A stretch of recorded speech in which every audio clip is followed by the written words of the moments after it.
has been developed on the river's left side. We are now on the right one. So on the right side stood and still stands the Vatican here, and that's why on our left side stands the Vatican City and St. Peter's Basilica. So we are going to cross the river soon. So first of all, you can see on the left side that dark brown round building is Castel Sant'Angelo, the one who was formerly Hadrian's mausoleum. So the 2nd century Roman Emperor Hadrian had been buried in there, and you had to figure it out, completely coated in marble, and then the popes turned that imperial mausoleum into their own fortress, and then they named it after an angel, Michael. So on your left side you can see the river Tiber, and back to the Roman times, the Tiber, or Tevere in Italian, Tiber in Latin, was nicknamed the clear watered river because its waters were so clear. Nowadays they're super polluted, so just mice swim in it. So if you can see some fishermen fishing down there, it would be better not to buy their fish. And you have to know that every New Year's Eve at midnight, a man nicknamed Mr. OK was used to take a dive in this river. So we hope he had his vaccinations first. On our left side stands a neighborhood called Trastevere. Trastevere, in Latin, Transtiberine, means beyond the Tiber River. This is a very lively neighborhood, especially at night time, so you can find a lot of pubs, restaurants, and so on. And now we are passing by the Villa Farnesina. So this villa was made for a banker at the beginning of the 1500s called Agostino Chigi, and also Raphael, one of the most important high Renaissance artists, decorated this villa. Now you can see on your left side that bridge. That one is called the Sixtus Bridge. It was called after Pope Sixtus IV.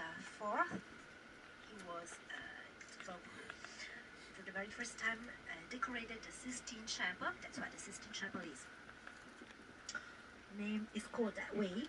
And until the Renaissance, until the late 1400s, this was the only bridge that connected these embankments to the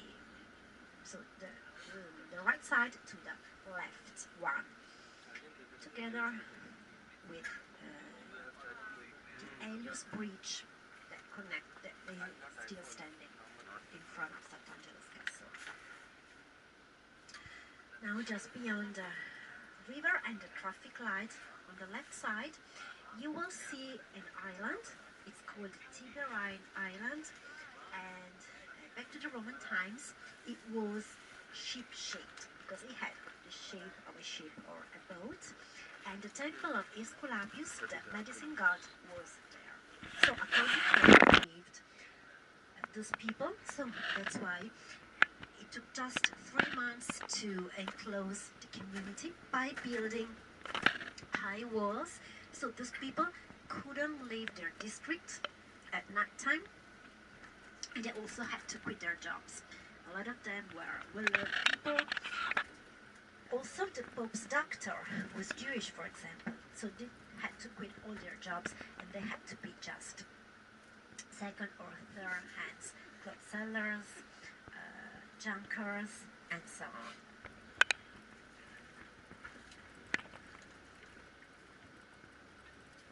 Now, at the end of this street stands one of the most famous Roman markets. It's called Porta Portese.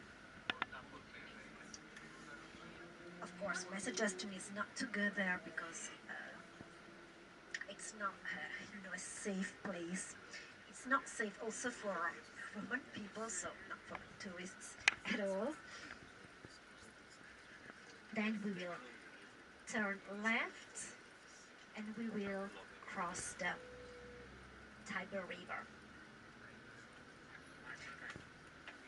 Now we have just driven close to the embankment, but you have to know that the river banks are almost new to us because they have been built since the late 1800s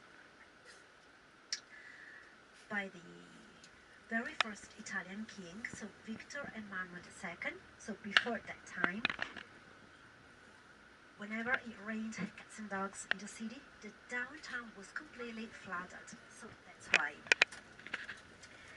some harbors have been set here, so close to the embankment. Now you can see the river, the Tiber River on your right side. So now we're crossing, and it has also started raining. So now we are going to the oldest part of the city, and within few minutes you will also see the only Egyptian pyramid in all Europe.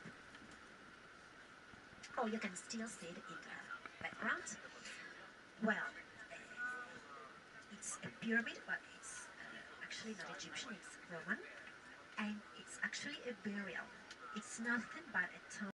Lucius Cestius decided to build his own grave, and the grave had to be shaped as a pyramid. You have to know that just a few years earlier, Octavian, later known as Augustus, the very first Roman emperor, had defeated Mark Antony and Cleopatra in 31 BC. So Egypt became a province of the Roman Empire, and whatever was Egyptian was so trendy. So that's why the magistrate went for something made in the Egyptian style. We're going to drive around it, so you will see it's been made of marble, and it's been recently restored by a Japanese businessman. As that man was so in love, was deeply in love with Rome, he decided to restore the pyramid for free. So he has actually gifted us this restoration. And the pyramid has been enclosed in the Ostienses Gate. Well, you have to know that the city of Rome has two different gates, city walls. The first one was made according to a legend by Servius Tullius, the fourth Roman king. But actually, it can be dated back at the 4th century BC, so it's not so old. And it was smaller than the present one. Now, you will see the Aurelian Gate. So, the last walls have been built by the Roman Emperor Aurelianus between 271-73 AD, so in the late 3rd century AD.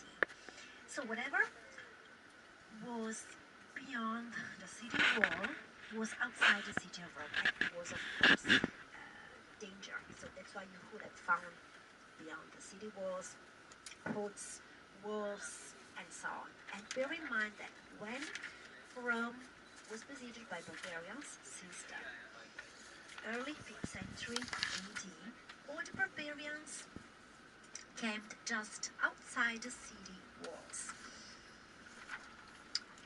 Close to the pyramids, you will also see the non-Catholic People's Cemetery, as those people, because they weren't Christian, they couldn't be buried in holy ground. So that's why the Pope gave that community a specific area. This one, this is still standing on the pyramid's right side. So if you were Protestant or if you didn't believe, you could be buried in this area. And nowadays there's also a cat shelter in here. It's standing on our right side. So on the right side you can also enjoy the Egyptian pyramid, while this dark brown stuff is nothing but the Ostienses gate. So now we are technically outside the ancient Rome. You can also see on our left side the Aurelian walls. So you are technically outside the ancient Rome, and try to imagine here all the barbarians trying to find a place, a shortcut to get into the city. As you can see, the city walls had been made in bricks. And according to an ancient Roman law, the deceased couldn't be buried inside the city walls for hygienic reasons. So that's why all the main Roman graveyards had been built along the main Roman roads, but outside the city walls, not inside. Just newborns could be buried inside the city. This road is called Ostienses because it led to Ostia. Ostia was the main Roman harbor, together with the one of Pozzuoli or Puteoli, but Pozzuoli still is close to Naples. So the closest to the city, to Rome, was the harbor of Ostia.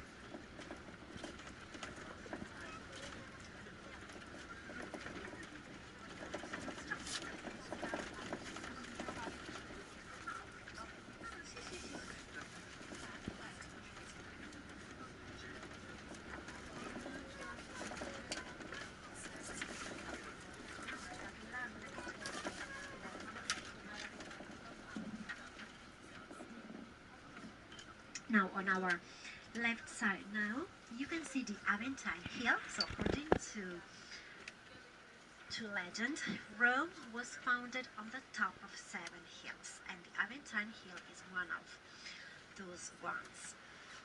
And the Aventine Hill was the plebeian hill. So if you were not noble,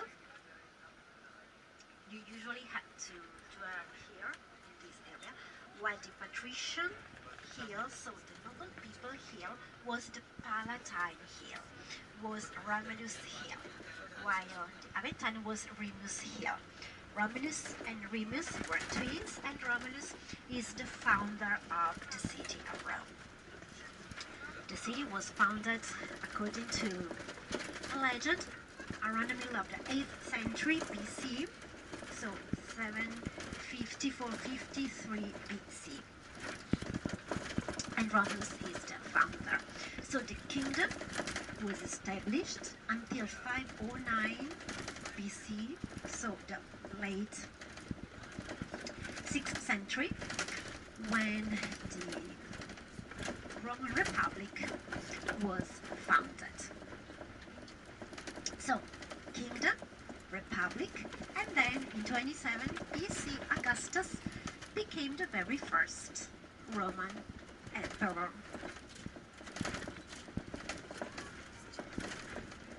Then the Roman Empire, later in time, had been split into the western and the eastern part. The western part fell in 476, while the eastern one in 1453, when the Turkish army defeated the Byzantine one. So now you can see on your left side the Palatine Hill and the Circus Maximus, on your right side the Appian Way. So this is the hub of the ancient Rome. Now we are going to start our walking tour. So bring all the items you need with you, because I don't know when you will be back on the bus, but not soon.